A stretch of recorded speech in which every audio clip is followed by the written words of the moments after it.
পিতার কাঁধে সন্তানের লাশের চেয়ে আর ভারী কিছু হইতে পারে না।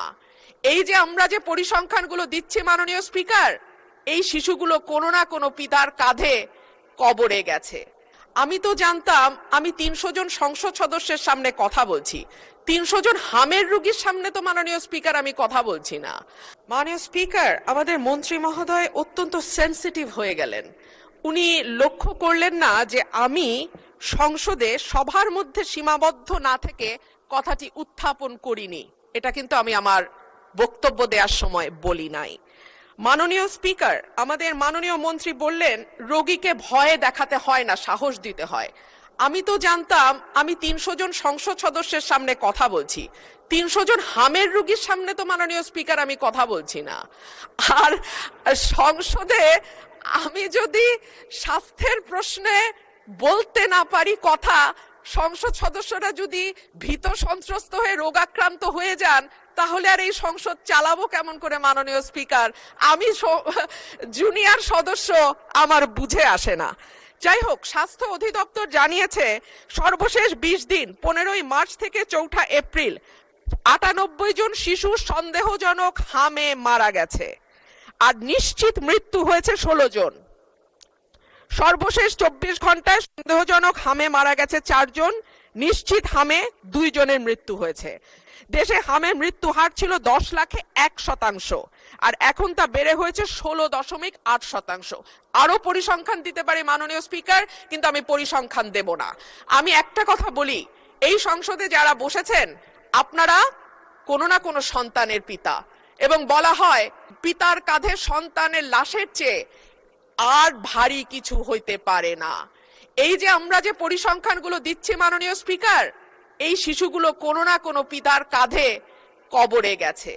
সুতরাং এটাকে কেবল পরিসংখ্যান হিসেবে না দেখে একটা মায়ের কান্না, একটা পিতার আর্তনাদ, একটা পরিবারের ধস, এবং চিরজীবনের জন্য একটা পরিবারে যে শোক নেমে আসে, সেটার দিকে আমরা একটু তাকাই। মাননীয় স্পিকার, আমি মাননীয় মন্ত্রীর কাছে প্রশ্ন রাখছি, ইপিআই এর কেন্দ্রীয় গুদামে BCG, penta, bOPV, PCV, MR, TV এই ৬ টিকার মজুদ শূন্য। আইপিডি ও টিসিভি টিকার যে মজুদ আছে সেটা দিয়ে চলবে আগামী জুন পর্যন্ত। এরপরে কি হবে সেটা যদি মাননীয় মন্ত্রী আমাদের জানান তাহলে সুবিধা হয়। ধন্যবাদ মাননীয় স্পিকার। স্বাস্থ্য পরিবার কল্যাণ মন্ত্রী। মাননীয় স্পিকার, আপনাকে ধন্যবাদ। মাননীয় স্পিকার, মাননীয় সংসদ সদস্য সেনসিটিভ শব্দটা ইউজ করেছেন, কি কারণে আমি বুঝতে পারিনি। আমি তো ওনার প্রতিটা কথার জবাব দিয়েছি ওনাকে ইজ্জত করার স্বার্থে। আই হ্যাভ নট অ্যাভয়েডেড হার। এখানে সেনসিটিভ কি হলো দেওয়া সঠিক হয় নাই, বা জবাব দেওয়া উচিত হয় নাই। যাক, উনি যেমন বুঝছেন তেমনই বলছেন। I am not sensitive. এখন এখানে সেনসিটিভ হওয়ার কোনো জায়গা নাই, এটা অন্য জায়গায়, এটা এখানে না।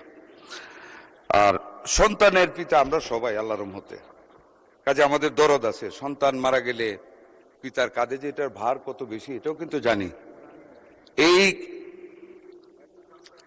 এই মিজেলসে মাননীয় সংসদ সদস্য, আমি কিন্তু একজন এজেড মানুষ। Though I am looking very young, but I have got age. Don't get nervous, I am fit. মাননীয় স্পিকার, আমি মিজেলসের ওয়ার্ড কিন্তু ভিজিট করেছি despite of my health risk, এবং I cried in Mohakhali infectious disease hospital after the first death of a child due to the lack of intensive care unit at that infectious disease clinic. I cried, but I think you have not visited a ward of measles patients. কাজে আমি কিন্তু বুঝি সন্তান, আমার সন্তানেরা হাম হয়েছিল। I have that agony. সুতরাং এটা বলেন না দয়া করে।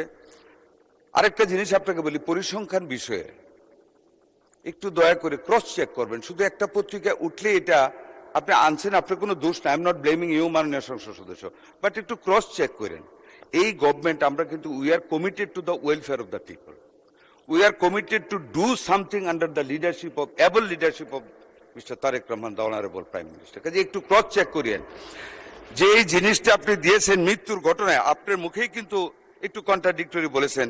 একখানে 98টা মৃত্যুর কথা বলেছেন, আবার নিশ্চিত মৃত্যুর কথা বলেছেন। নিশ্চিত ওয়ার্ডটা এবার ইউজ করা হয়েছে regarding the death only due to the measles attack, যেটা ওয়ার্ল্ড হেলথ অর্গানাইজেশন তারা যেটা নিশ্চিত করেছে আমাদের 41 জন রোগী আমাদের এই পর্যন্ত ওয়ার্ল্ড হেলথ অর্গানাইজেশনের এবং ইউনিসেফের যৌথ সমীক্ষায় ডিউ টু মিজেলস মারা গেছে মাননীয় সংসদ সদস্য।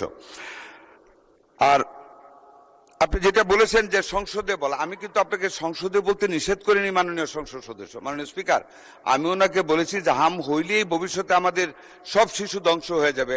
করোনার পরেও বলা হয়েছিল যারা করোনার ভ্যাকসিন নিচ্ছে সকল মানুষ, কেউ পঙ্গু হয়ে যাবে, কেউ কিডনি ফেল হয়ে যাবে, কিন্তু করোনা কিন্তু অনেক বছর হয়েছে চলে গেছে, আমাদের কিডনি এখনো ঠিক আছে, আমিও করোনার টিকা নিয়েছিলাম। কাজে আমি কথাটা বলেছি আমাদের মুখ থেকে হ্যাঁ আশঙ্কা থাকবে, কিন্তু মানুষকে আশঙ্কায় ভুগতে আমরা দিব না, এটি মাননীয় সংসদ সদস্যদের দায়িত্ব। আমরা আইন করব জনগণের স্বার্থে। এইখানে আমি আপনাকে এই জন্য কথাটা বলেছি, হাম হলে তাইলে কিন্তু মায়েরা অনেক কান্না শুরু করবে যে আমার সন্তানের বোধহয় ভবিষ্যৎ চলে গেল।